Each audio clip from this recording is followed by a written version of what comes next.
Good afternoon, grade 10. Look at us go. We survived another week of lockdown. Can you believe it?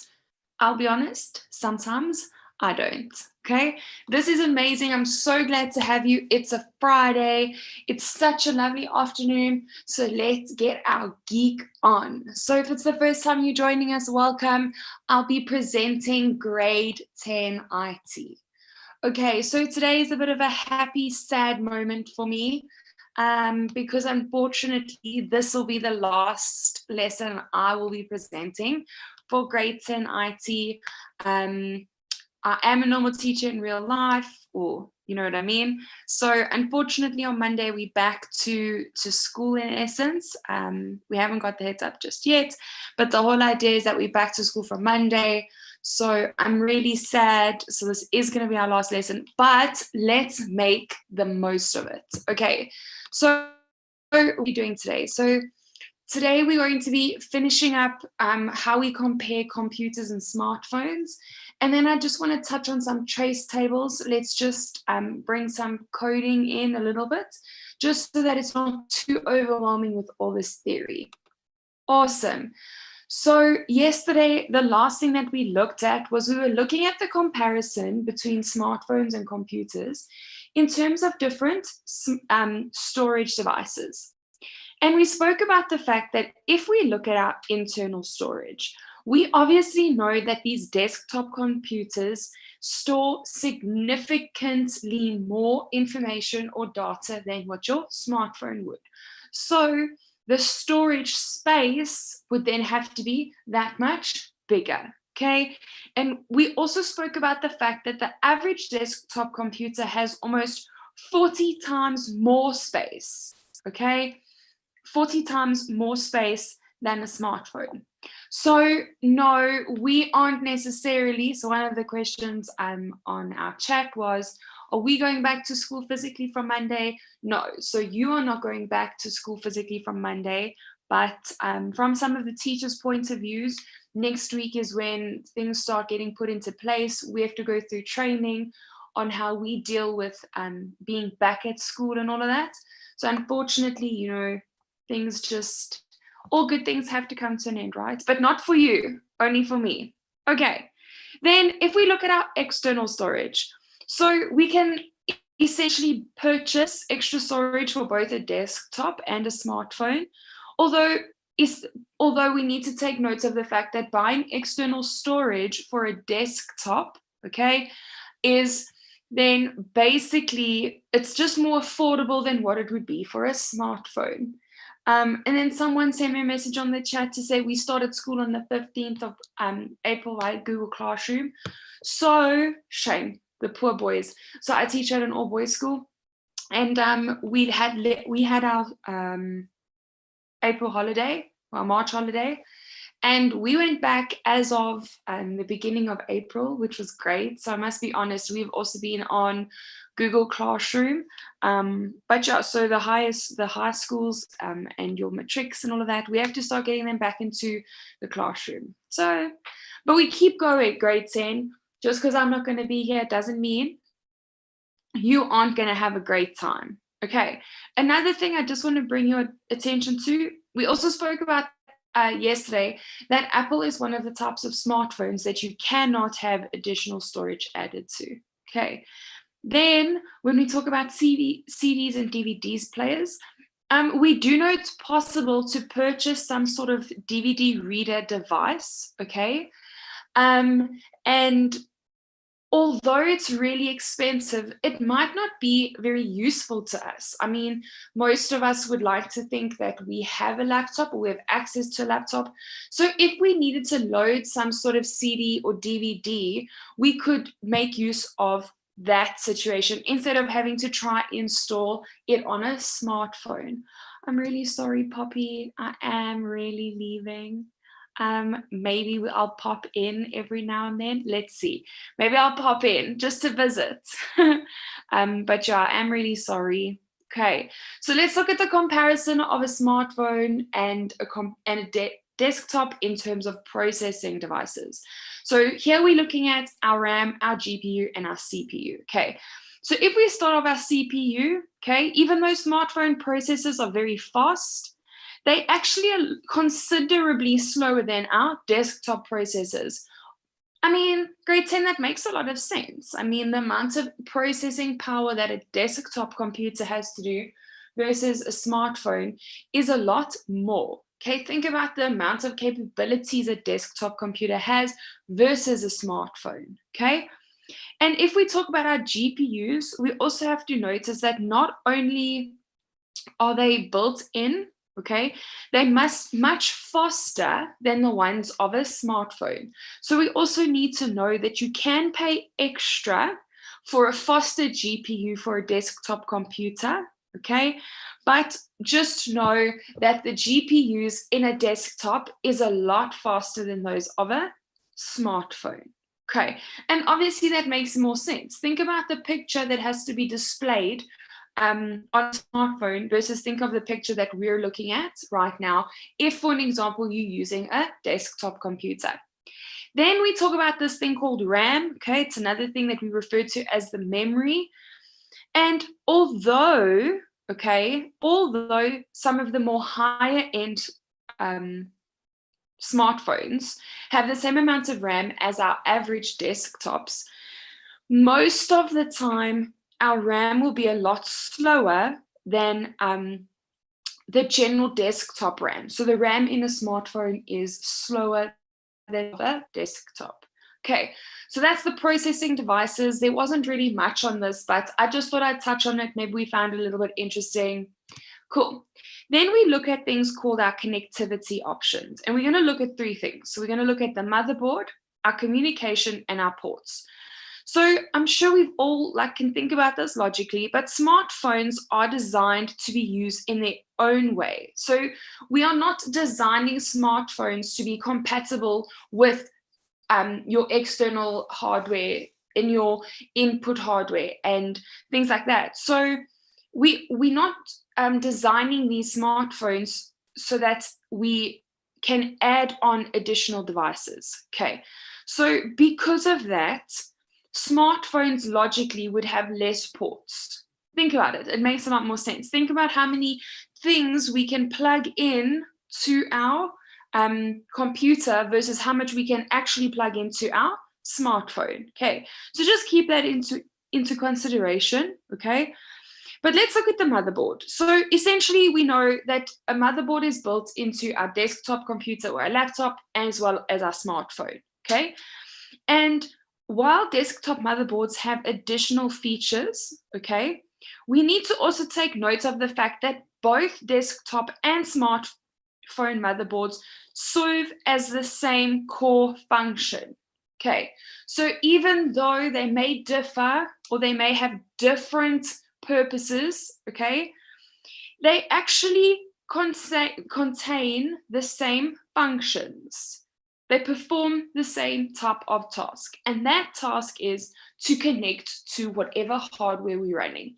I mean, in a desktop computer, our motherboard connects to our keyboard.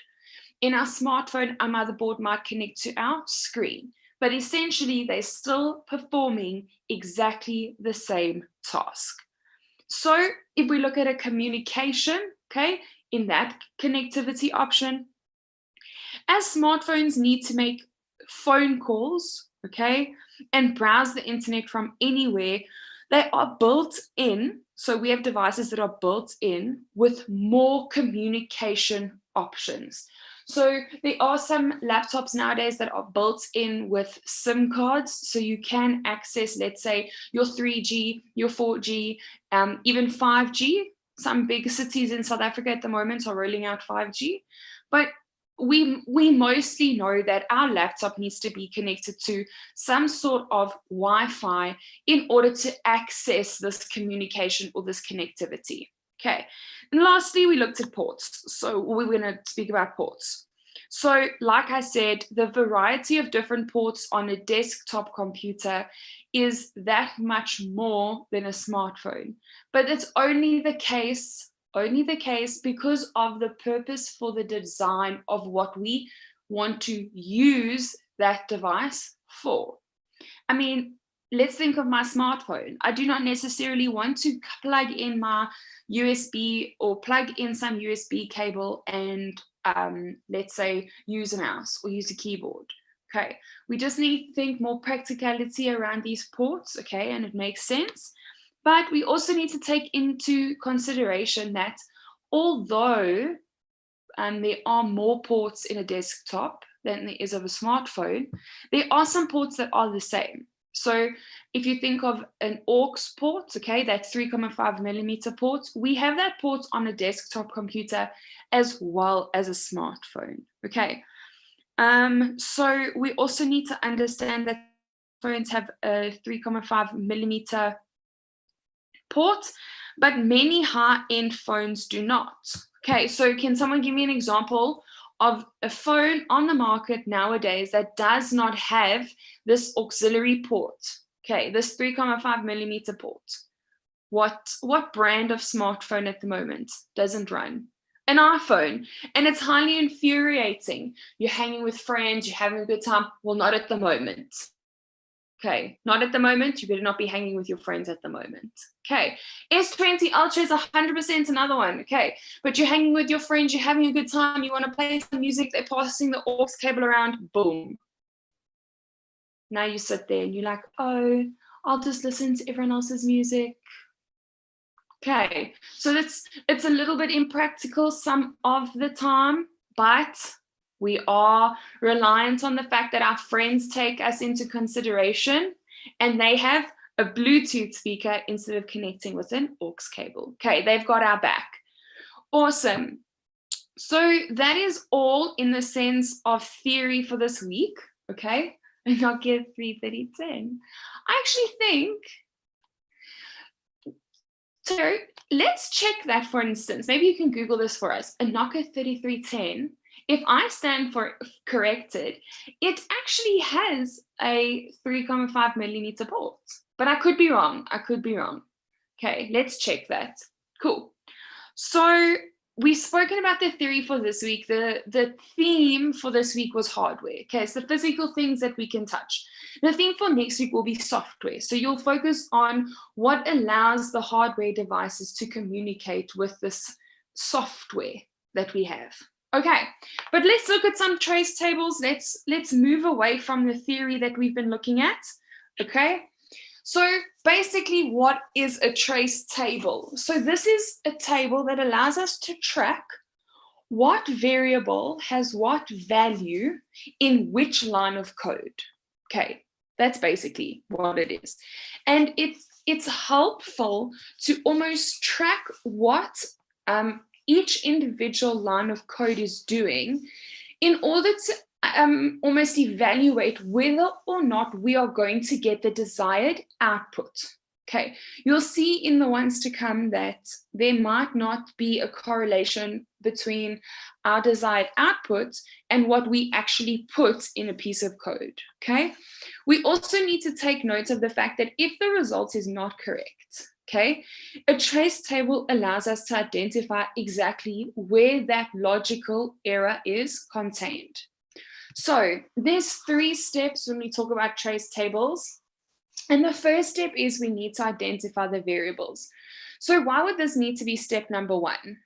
Okay, well, if you think about it, the first thing that we do is we create variables. Why? So we can store some sort of value within our program so that we can give out some sort of output.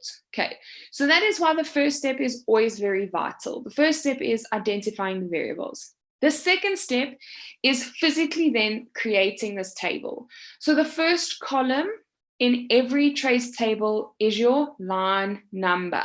Okay, so what will happen is you'll be given a piece of Delphi code, and every single line within that code will have a number. And what happens thereafter is that the first column in your trace table will have, let's say for an example, there's 5 lines in your Delphi code. You'll write down line number 1, 2, 3, 4, and 5. Okay, and then we also need to look at the fact that every column in a trace table. So every column in the trace table represents one of the variables that we identified in step number 1. Okay, then for step number 3, we then go to our Delphi code and we look at every single one of those lines, okay, and we physically document how the variables within those lines are changing. And that's literally it, grade 10. It's not more complicated than that. And I've got 3 examples that I want to go through with you today. So this is the first example. And I chose this on purpose, okay, because I know it's a Friday and I need us to focus. Let's focus. So the first thing that it says is, the question says, draw a trace table for the following section of a program and show what will be displayed when it runs. Cool.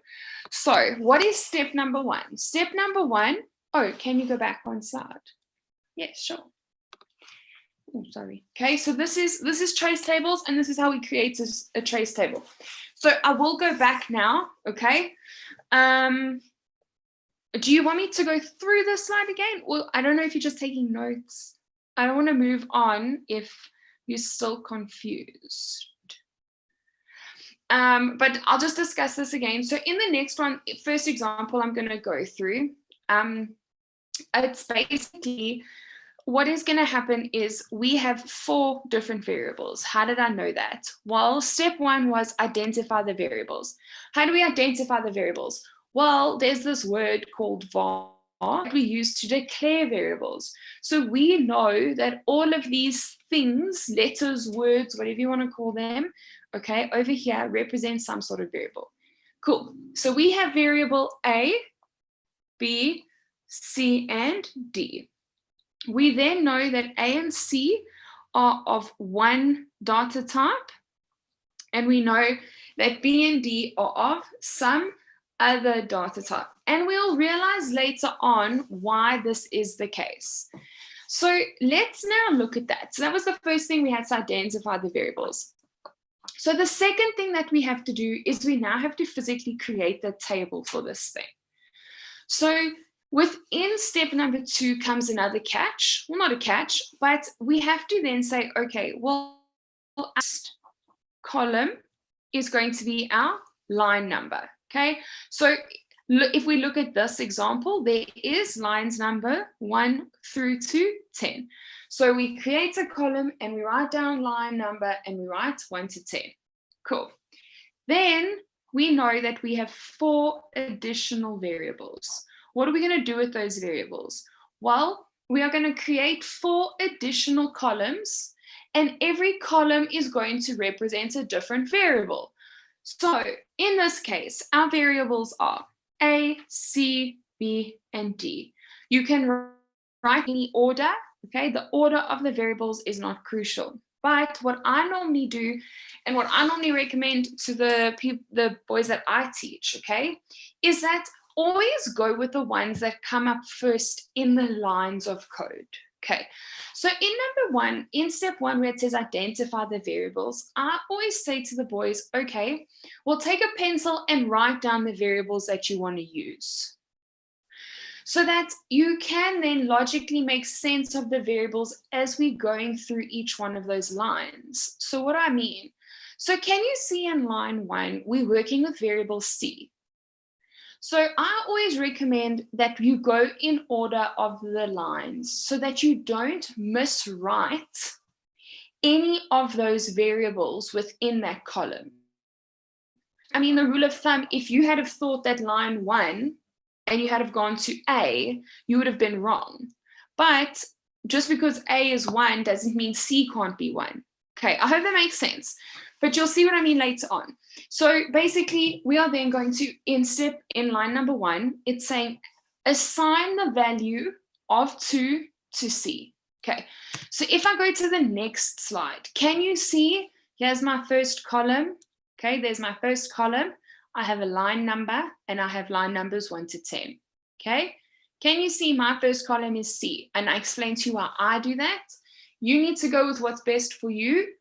And if what's best for you is to write out the values first, or the variables first, and then find every column that matches thereafter, that's fine. Okay, it's up to you, and you need to do what makes sense for you. Okay, this is just what makes sense for me. So the first thing that I do, okay, is I go to line number 1 and I write down a 2.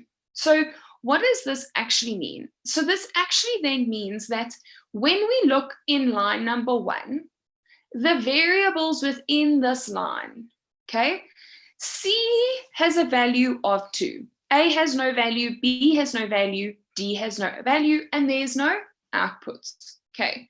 If I go back one and we look at line number 2, okay, what is A's value in line number 2? Anyone? Let's go. Let's get some BODMAS going.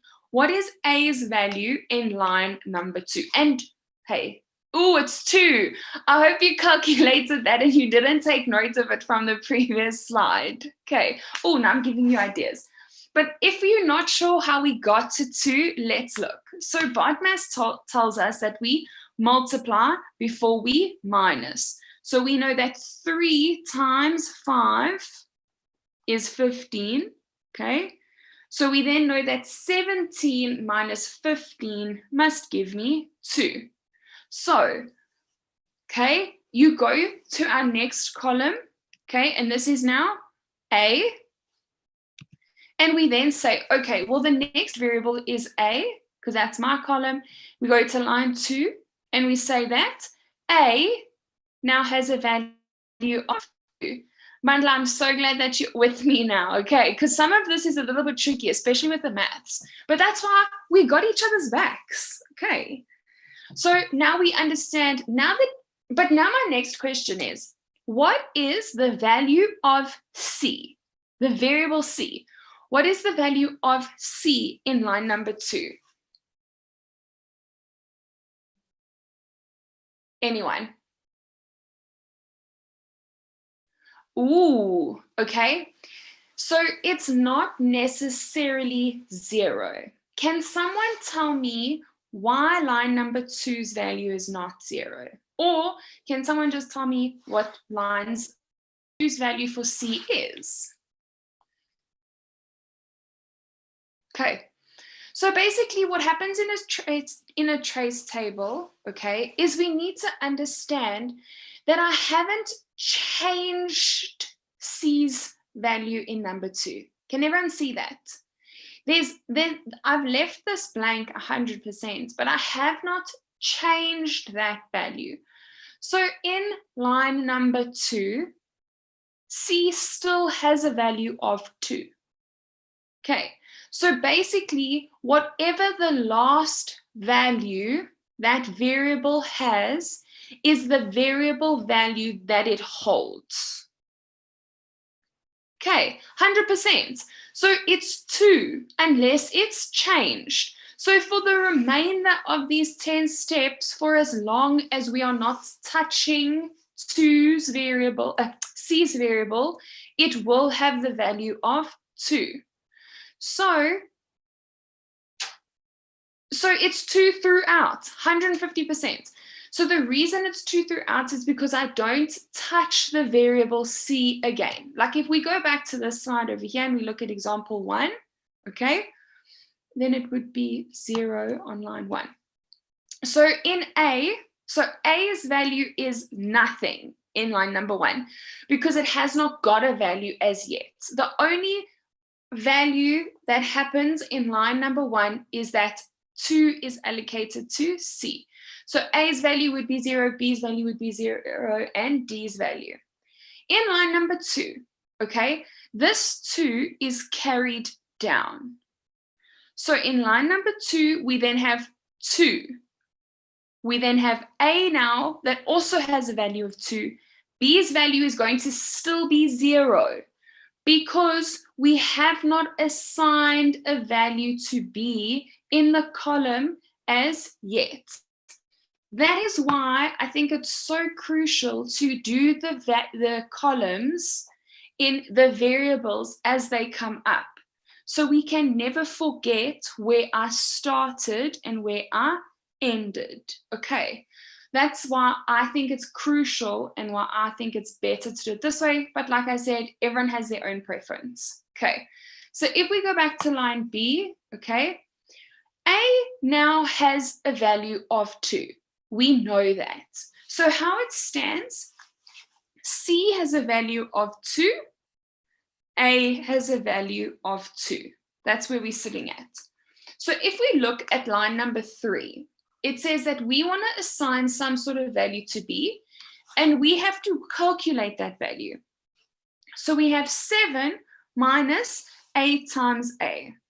Okay, what is A in this case? In line number 3, A still has a value of 2. It hasn't changed. So we then have that we want to say 7 minus 2 times 2, which is 4.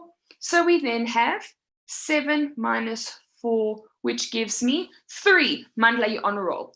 On a roll. Okay, so now we go back to our trace table and we say in the third column where B's variable comes up, in line number 3, it now has a value of 3. So C in line 3 still has a value of 2. In line 3, A has a value of 2. Oh, sorry. Okay. And B now has a value of 3. Okay. I hope this is starting to make a little bit more sense. Cool. So if we go back, okay, and we look at D, what is the value for D going to be? So if we look at that and we think of BODMAS, so we say, okay, well, first we have A plus B. So what is the value of A in line 4? It's still 2 because I have not changed that value. So it's 2. What is B's value? Well, we worked out that B's value was 3 from line 3. So we have 2 plus 3, which gives me 5. Minus B divided by A. Okay, so what is B divided by A? Well, B is 3 divided by A, which is 2. So we have 2 divided by 3, which gives me either 3 over 2, or we could say 1 1/2. So we then say that we want to have 5 from the 2 plus 3 minus 1 1/2. So that gives me a value of, okay, think about it. What value am I gonna have here? So we have 5. We have 3.5, 150%. Look at you go. Okay, so we have 3.5. Awesome. So we then go back to our thing and we say, well, D has a value of 3.5 in line 4.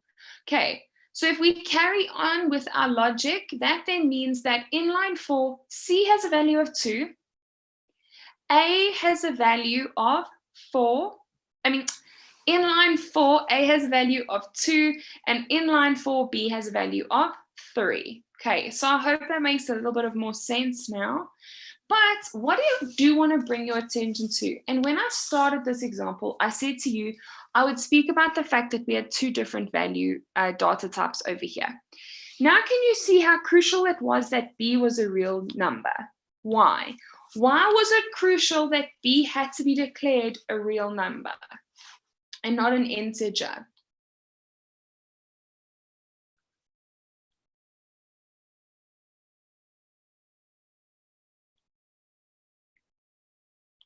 Okay, I'm going to ask the question again.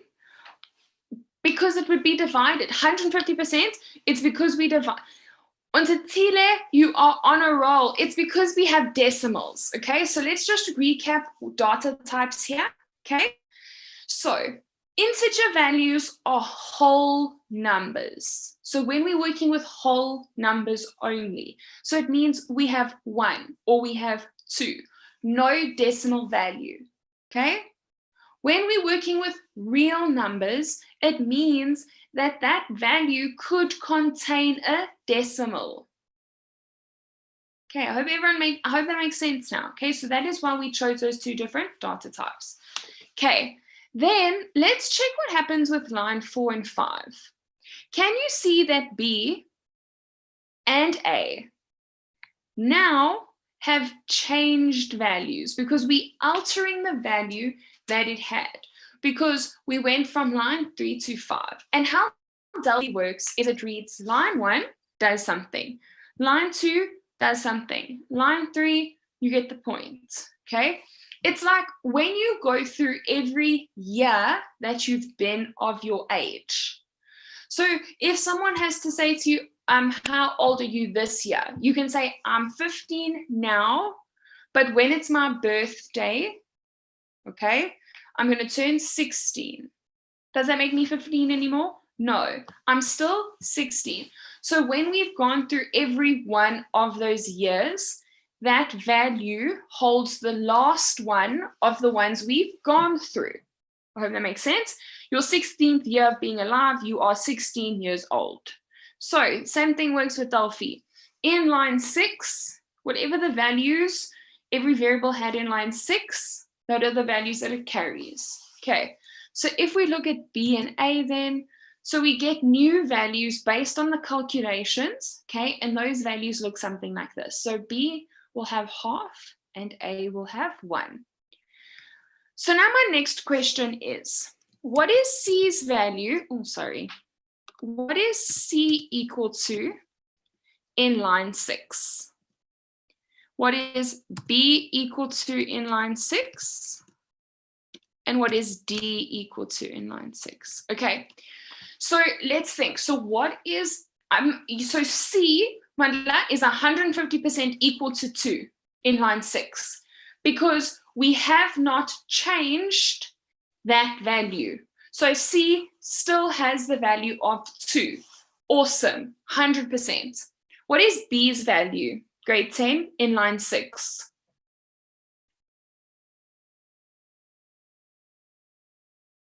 So it's 0,5.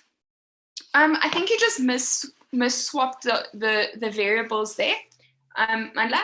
But B has a value of 0,5. Why?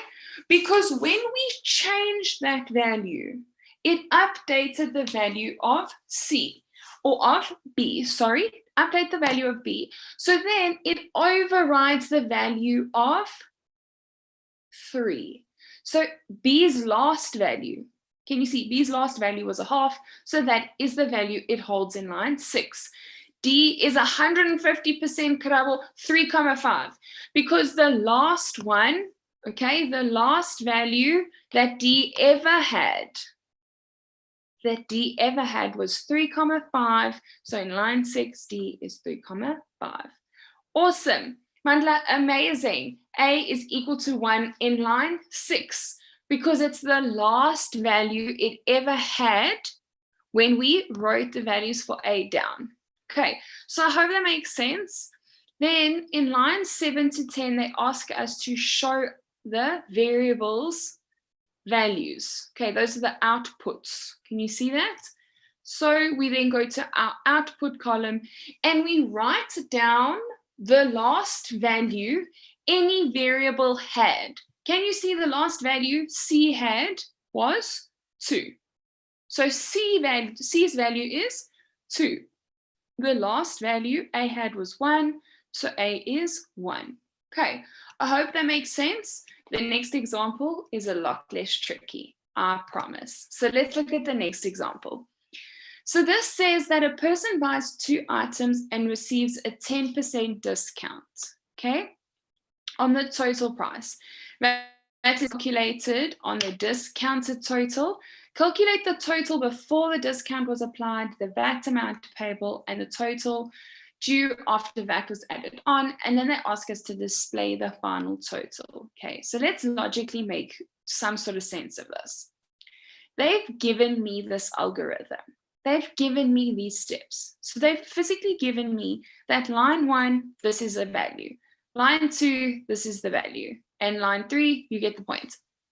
So in line 1, what is happening? We are taking 19 Rand 40 and we are assigning it to price number 1. And in line 2, I'm taking 10 Rand 60 and I'm applying it and I'm assigning it to price 2. So if we go into our trace table, we will then have the first column with line numbers. The second column is going to have price 1. The third column is going to have price 2, because that's all I've looked at so far. So let's see, look there. Line 1, price 1, price 2. And can you see, when we assigned 19 Rand 40 to price 1, it was in line 1, so we wrote down the value. We then went to price 2 in line 2, and we assigned 10 Rand 60 to price 2 in line 2. Then, this is now where we just have to be careful, okay? In line 3, it says we calculate the total. So they're saying that the total is price 1 and price 2. So we're going to take the last value I have for price 1 and I'm going to add it to the last value of price 2. So in line 3, we have some variable called total, and that is price 1 plus price 2, which gives me 30. Okay, hope that makes sense. Cool. Then if we go back to our algorithm, it says here that in line 4, we are taking 90% of the total. Why are we taking 90% of the total, grade 10? Can anyone tell me why am I taking 90% of the total in line 4 to get a new total?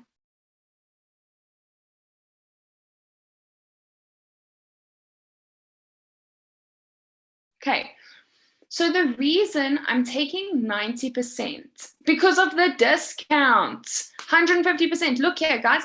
It says a person buys 2 items. Have they bought 2 items? They most certainly have.